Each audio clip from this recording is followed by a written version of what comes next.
আরাফার দিন ছোট্ট একটি দোয়া পড়ে আল্লাহ পাকের কাছে যা চাবেন আল্লাহ পাক আপনাকে সেটাই দান করে দিবে। কারণ বছরের শ্রেষ্ঠ দিন হলো আরাফার দিন। এই আরাফার দিন ৩৬৫টা দিনের মধ্যে সবচেয়ে শ্রেষ্ঠ দিন।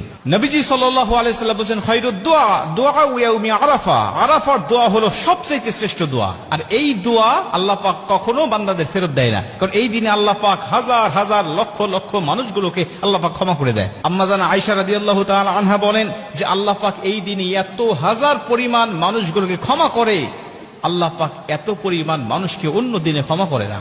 শয়তান চিৎকার করে সেদিন কাঁদতে থাকে।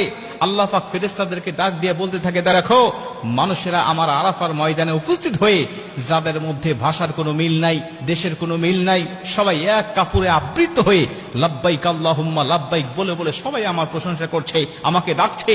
আমি আল্লাহ পাক তাদের সবাইকে ক্ষমা করে দিলাম। আর আরাফার ময়দানে উপস্থিত হওয়ার পরে কোনো হাজির কোনো গুনাহ থাকে না। কেউ যদি মনে করে আমার গুনাহ আছে, তখন থেকে তার নতুন করে গুনাহ শুরু হয়ে যায়। প্রিয় ভাইরা আমার, আপনি ওই দিনে আল্লাহ পাকের কাছে যদি ক্ষমা চাইতে পারেন, ওই দিনে রাসূল সাল্লাল্লাহু আলাইহি ওয়াসাল্লাম একটি দোয়া পাঠ করতেন। সমস্ত নবীরা ওই দিনে একটি দোয়া পাঠ করত। ওই দোয়াটা আমরাও পাঠ করব।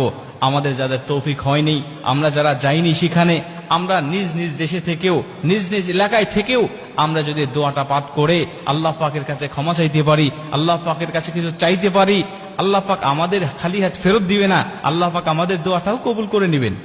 নবী সাল্লাল্লাহু আলাইহি ওয়াসাল্লাম সেই দোয়াটা পাঠ করতেন, লা ইলাহা ইল্লাল্লাহু ওয়াহদাহু লা শারীকা লাহু লাহুল মুলক ওয়া লাহুল হামদ ওয়া হুয়া আলা কুল্লি শাইইন কাদির। লা ইলাহা ইল্লাল্লাহু ওয়াহদাহু লা শারীকা লাহু লাহুল মুলক ওয়া লাহুল হামদ ওয়া হুয়া আলা কুল্লি শাইইন কাদির। নবীজি সাল্লাল্লাহু আলাইহি ওয়াসাল্লাম আরাফার দিনে এই দোয়াটা বেশি বেশি পাঠ করতেন। নবীজি বলছেন, আমার আগে সমস্ত নবীরাও এই দোয়াটা বেশি বেশি পাঠ করতেন এই আরাফার দিনে।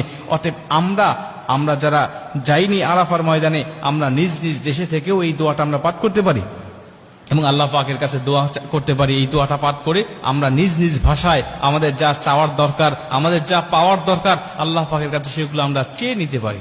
আরাফার দিনে যেহেতু রোজা রাখার একটা ফজিলত আছে, আমি যদি সারাদিন রোজা রাখা অবস্থায় এই দোয়াটা পাঠ করে আল্লাহ পাকের কাছে চাইতে পারি, বিশেষ করে দোয়াটা পাঠ করে আমি 2 রাকাত নামাজ পড়লাম, নফল নামাজ পড়ে আল্লাহ পাকের কাছে আমি সেজদায় পড়ে কাঁদতে লাগলাম, রব্বানা আতিনা ফিদ দুনিয়া হাসানাতাও ওয়া ফিল আখিরাতি হাসানাতাও ওয়া কিনা আযাবান নার।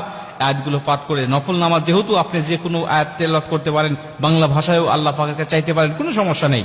আপনি এই আয়াতটা তেলাওয়াত করে দোয়াটা পাঠ করে আপনি আল্লাহ পাকের কাছে কাঁদেন, আল্লাহ পাকের কাছে চান, কি চাওয়া আপনার, কি পাওয়া আপনার, কি ব্যথা আপনার, আল্লাহ পাকের কাছে বলতে থাকেন। আমার আল্লাহ আপনাকে নিরাশ করবে না।